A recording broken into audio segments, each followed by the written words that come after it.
आज मैं आपको क्वेश्चन 3 जो है ये एक्सप्लेन करके बताऊंगी। और ये जो क्वेश्चन है मैंने क्लास 10th की मैथ्स की ओसवाल सैम्पल पेपर की बुक से लिया हुआ है। आप देख सकते हैं question CBSE Delhi set first second third 2019 को आ चुका है। चैप्टर का नाम है कोऑर्डिनेट ज्योमेट्री। क्वेश्चन क्या कह रहा है, find the coordinate of a point A where A B is the diameter of the circle whose centre is 2, -3 and B is the point 1, 4। देखिए यहाँ पे क्या फाइंड करना है, हमें पॉइंट ए का कोऑर्डिनेट पता करना है जिसमें ए बी क्या है, एक सर्कल का डायमीटर है ए बी और उसका सेंटर का कोऑर्डिनेट पॉइंट क्या दिया हुआ 2, -3।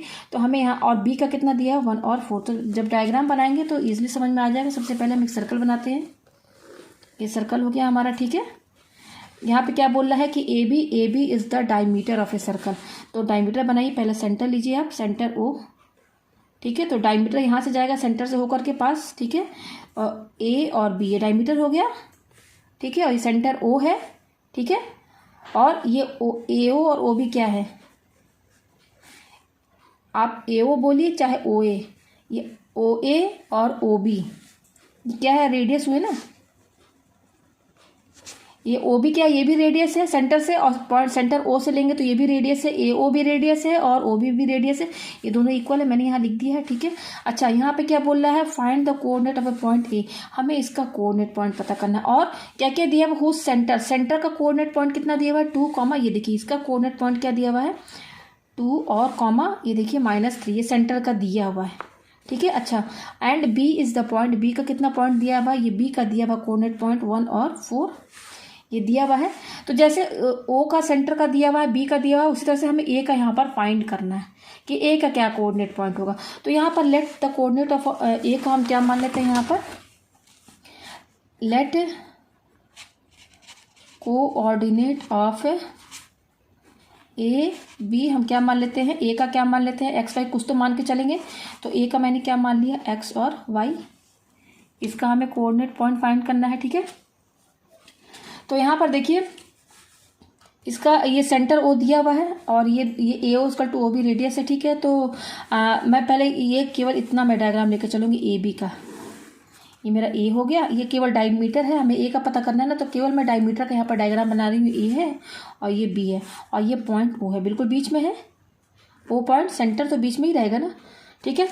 अच्छा, इसका कोऑर्डिनेट पॉइंट मैंने क्या माना है, एक्स और वाई, और इसका कितना दिया हुआ है 2 और -3, और बी का क्या दिया हुआ है 1 और 4, ठीक है। तो ये दिया हुआ। अच्छा, सेंटर ओ जो है बिल्कुल बीच में है और ओ ए और ओ बी रेडियस से दोनों बराबर है, तो इसका रेशियो कितना होगा 1:1 होगा, 1:1 रेशियो होगा ना, इक्वल है। तो यहाँ पर देखिए आपका, हमें यहाँ पर एक का कोऑर्डिनेट पॉइंट पता करना है। तो यहाँ पर देखिए हम सेक्शन फार्मूला यूज़ करेंगे, ठीक है ना। सेक्शन फार्मूला क्यों यूज़ करेंगे, क्योंकि देखिए यहाँ पर हमारा ये डिस्टेंस और ये डिस्टेंस आपस में इक्वल है।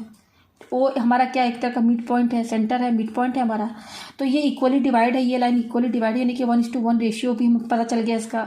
तो रेशियो का यूज़ कहाँ होगा, सेक्शन फार्मूला में ही तो यूज होता है। सेक्शन फार्मूला में हम क्या करते हैं, जो ये हमारा ए बी है और ए बी के बीच में ये कोई पॉइंट है तो उसका कोऑर्डिनेट पॉइंट निकालते हैं। तो उसका तरीका क्या होता है, सेक्शन फार्मूला मैं आपको समझा दूँ। सेक्शन फार्मूला क्या होता है हमारा, सेक्शन फार्मूला जो होता है हमारा, मान लीजिए कोई लाइन हमारा एम और एन दिया हुआ है, ये कोई लाइन है हमारा एम एन और इसी के बीच में कहीं पॉइंट पी है और इसका कोऑर्डिनेट दिया हुआ है x1 y1 और इसका कोऑर्डिनेट पॉइंट दिया हुआ है x2 और y2, और इस पॉइंट P ने इस एम एन लाइन को m और n रेशियो में डिवाइड कर दिया। यहाँ पर देखिए हमारा m और n क्या 1:1 रेशियो है, ठीक है। तो इस पॉइंट P का कोऑर्डिनेट निकालने का क्या तरीका होता है, मान लीजिए इसका मैंने कोऑर्डिनेट पॉइंट x और y मान लिया, तो निकालने का क्या तरीका होता है, x = m x2 + n x1 / m + n और y = m y2 + n y1 / m + n, ये तरीका होता है। तो यहाँ पर ऑलरेडी हमारा जो p है ना, तो कंपेयर कीजिए, यहाँ पर p की जगह हमारा o है, तो इसका तो कोऑर्डिनेट पॉइंट हमारा ऑलरेडी दिया हुआ है ये, ठीक है ना। तो यहाँ पर हम यही फार्मूला यूज़ करेंगे, लेकिन इसी फार्मूला की हेल्प से हम इसका कोऑर्डिनेट पॉइंट निकाल सकते हैं। यहाँ पर सेक्शन ही फार्मूला यूज़ होना है क्योंकि रेशियो में पता है। तो देखिए सेक्शन फार्मूला की हेल्प से ये हमारा क्या हो जाएगा, ये हमारा हो जाएगा, ये हमारा x हो जाएगा, यहाँ पर देखिए x और y है, और ये हमारा y हो जाएगा। क्योंकि मैंने a को ही x और y मान लिया है, तो फिलहाल मैं इसको क्या मान लेती हूँ, इसको मैं x1 और y1 मान लेती हूँ, ठीक है। इसका कोऑर्डिनेट पॉइंट मैं क्या मान लेती हूँ x1 और y1, मैं क्या मान लेती हूँ x1 और y1, ठीक है। इसका कोऑर्डिनेट पॉइंट मैंने क्या मान लिया है x1 और y1, ठीक है। तो अब इजीली जो है ये क्वेश्चन सॉल्व हो जाएगा। तो देखिए ये x1 y1 पॉइंट है ए का, और ये जो पॉइंट बी दिया हुआ है इसके नीचे मैं लिख देती हूँ x2 और y2, ठीक है। और ये जो पॉइंट ओ है, क्योंकि यहाँ पर देखिए कोऑर्डिनेट पॉइंट एक्स वाई है, तो इसको इसके नीचे आप एक्स और वाई लिख दीजिए, ठीक है। ये हो गया यहाँ पर। तो ये फॉर्मूला दिया हुआ है, तो यहाँ पर देखिए इसका यहाँ पर ये x2 और y2 है, तो x2 की वैल्यू 1 हो गई, y2 की वैल्यू 4 हो गई, और यहाँ पर x की वैल्यू 2 दी हुई है, y की वैल्यू -3 है, और यहाँ पर हमारा m 1 हो गया और इधर n हमारा क्या हो गया 1 हो गया। तो m की वैल्यू भी 1, n की वैल्यू भी 1, x और y की वैल्यू दी हुई है, तो जस्ट इस फॉर्मूले में आप पुट कर दीजिए। तो यहाँ x की वैल्यू क्या रखेंगे, यहाँ देखिए x की वैल्यू क्या है 2, ये देखिए 2, x के ऊपर क्या लिखा हो 2, तो इसकी जगह आप 2 लिखिए 2, फिर इक्वल टू m की वैल्यू कितनी है देखिए 1 है, m और n दोनों 1 है, मैं लिख देती हूँ m भी 1 है और n भी 1 है। तो m x2, तो m कितना है 1 इंटू x2, तो देखिए x2 हमारा क्या है, देखिए ये x2 के ऊपर क्या लिखा हुआ है 1, तो x2 की वैल्यू 1 होगी, प्लस n की वैल्यू 1 इंटू और x1 तो हमें निकालना है, हमें क्या फाइंड करना है, यही x1 और y1 की वैल्यू फाइंड करनी है। तो ये x1 तो ऐसे ही रहेगा अपॉन m प्लस n, यानी कि 1 + 1 ही हो गया। तो ये क्या हो जाएगा 2 इक्वल टू 1 इंटू 1 हो गया, प्लस और ये क्या हो गया 1 इंटू x1 हो गया, अपॉन और 1 + 1 2 हो गया हमारा, ठीक है। अब यहाँ पे इसको अपॉन 1 कर लीजिए, क्रॉस मल्टीप्लाई कीजिए, तो ये 1 से ये टर्म इंटू होगी, तो ये हो जाएगा 1 + x1 इक्वल टू, और 2 से 2 इंटू कीजिए, 2 2 4 हो गया। तो x1 की वैल्यू कैसे निकलेगी, ये 1 इधर चला जाएगा तो 4 - 1 हो जाएगा, तो 4 - 1 3। तो देखिए x1 की वैल्यू 3 हमें मिल गई।